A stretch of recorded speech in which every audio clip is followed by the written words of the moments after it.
மாதிரி உள்ளே கொண்டு போய்க்கணும். அது வந்து நீங்கள் selectively you need to choose. உங்களுக்கு எப்படி சொன்னால் உங்களுக்கு வந்து அந்த பாசிட்டிவ் ஃபீல் வருதோ.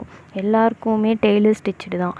நீங்கள் வந்துட்டு ஒரு எல்லாருக்கும் பொதுவாக இருக்கிற ஒரு அஃபர்மேஷன்ஸ் எடுத்து உங்களுக்கு ஒர்க் ஆகலை, திருப்பி திருப்பி சொல்கிறேன், அதில் எனக்கு எதுவுமே ஒர்க் ஆகலைன்னா நீங்கள் உங்களுக்கான அஃபர்மேஷன்ஸை நீங்களே உருவாக்குங்க. நான் ஒரு பெஸ்ட்டு பர்சன், எனக்கு இன்றைக்கி நல்லது தான் நடக்கும். லைக் கொஞ்சம் கொஞ்சமாக நீங்கள் வந்து சேஞ்ச் ஆகுவீங்க. ஒரு வேளை நீங்கள் விக்டிம் மைண்ட் செட்லேயோ இல்லை எனக்கு எப்பயுமே கெட்டது தான் நடக்கும், இந்த அன்லக்கியான பர்சன் தான் நான், எனக்கு எப்பயுமே ஐ எம் ஸோ அன்லக்கி அப்படிலாம் சொல்லிட்டு இருந்தீங்கன்னா அதுதான் உங்களுக்கு ரிப்பீட் ஆகிட்டே இருக்கும். ஃபஸ்ட்டு நீங்கள் ஒரு லக்கி பர்சன், உங்களுக்கு எல்லாமே நல்லது நடக்கும். அது வந்து ரொம்ப பேசிக் செல்ஃப் கான்செப்ட் தான், ரொம்ப பேசிக் செல்ஃப் லவ். அதுக்கு தான் நீங்கள் அதிகமாக கொடுக்கணும். உங்களை நீங்கள் ரொம்ப அதிகமாக ப்ரியாரிட்டைஸ் பண்ணணும். எந்திரிச்சோன்னே உங்கள் பாடிக்கு தேங்க் பண்ணுங்கள்.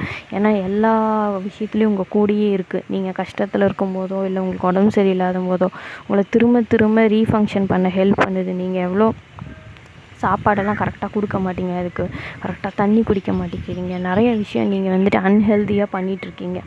ஆனால் அது எல்லாத்தையும் தாண்டி உங்களுக்கு கூட நின்றுருக்கு. அதுக்கு எல்லாத்துக்கும் இப்போ கரண்ட்லி நீங்கள் ஹெல்த்தியாக நல்லா இருக்கீங்கன்னா அதுக்கு ஃபஸ்ட்டு தேங்க்ஃபுல்லாக இருங்க. உங்களுக்கு நீங்கள் தேங்க்ஸ் சொல்லிக்கோங்க. எல்லா சுச்சுவேஷன்ஸ்லேயும் நீங்கள் தான் அதிகமாக உங்கள் கூட இருந்திருப்பீங்க. அதுக்கு எல்லாத்துக்கும் நன்றி சொல்லுங்கள். உங்களுக்கு ரொம்ப க்ளோஸாக யாராவது ஹெல்ப்ஃபுல்லாக உங்கள் டஃப்பான டைம்லேயும் உங்கள் ஹார்டான டைம்லேயும் இருந்தாங்கன்னா அதுக்கெலாம் நன்றி சொல்லுங்கள். மெயினாக நீங்கள் மேனிஃபெஸ்ட் பண்ணணுன்னு நினச்சிங்கன்னா இந்த கிராட்டிடியூட் தான் உங்களுக்கு வந்து ஒரே ஒரு key. Gratitude is the ultimate key. அது என்னென்னா உங்களை அபண்டன்ட் மைண்ட் செட்டில் வந்துட்டு வச்சுருக்கோம். ஆல்சோ இதை நீங்கள் பண்ணும்போது உங்கள்கிட்ட நிறைய விஷயம் இருக்குன்றதை அது உணர்த்தும். ஸோ இது எல்லாமே சேஃபாக இருக்கும். உங்கள்கிட்ட இருக்கிறது எல்லாமே அப்படியே நீடிச்சு இருக்கும். உங்களுக்கு அதே மாதிரி இது அதிகமாகிட்டே இருக்கும். உங்களுக்கு இருக்கிறது அதிகமாகிட்டே இருக்கும். ஸோ அதனால தான் நல்லது என்னென்ன இருக்கோ அது எல்லாத்துக்கும் நன்றி சொல்லுங்கள்.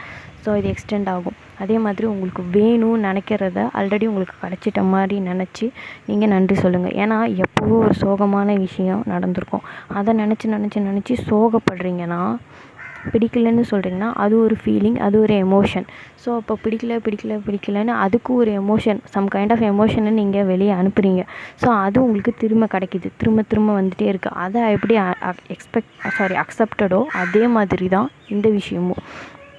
நீங்கள் இந்த விஷயம் வந்து ஒரு ஹாப்பியான விஷயம் நடந்திருக்கலாம் உங்கள் லைஃப்பில், எது வேணால் இருக்கலாம். அந்த ஹாப்பியான விஷயம் திரும்பவும் உங்கள் லைஃப்பில் நடக்கணும்னு நினச்சிங்கன்னா அந்த ஹாப்பி மொமெண்ட்டை திரும்பவும் நினச்சி அதுக்கு தேங்க்ஸ் சொல்லுங்கள். அதை ஃபீல் பண்ணுங்கள். அதுக்கான எமோஷன் உங்களுக்கு கண்டிப்பாக வெளியில் வரும். அந்த எமோஷன் வெளியில் எனர்ஜெட்டிக்காக வெளியே கேரி ஆகும். ஒரு வைப்ரேஷனாக வெளியில் போகும். சேம் கைண்ட் ஆஃப் வைப்ரேஷனும் சேம் கைண்ட் ஆஃப் சுச்சுவேஷன்ஸும் உங்களுக்கு ஆப்பர்ச்சுனிட்டிஸும் உங்கள் லைஃப்பில் திரும்பவும் நடக்கும். ஸோ உங்களுக்கு என்ன வேணும்னாலும் அந்த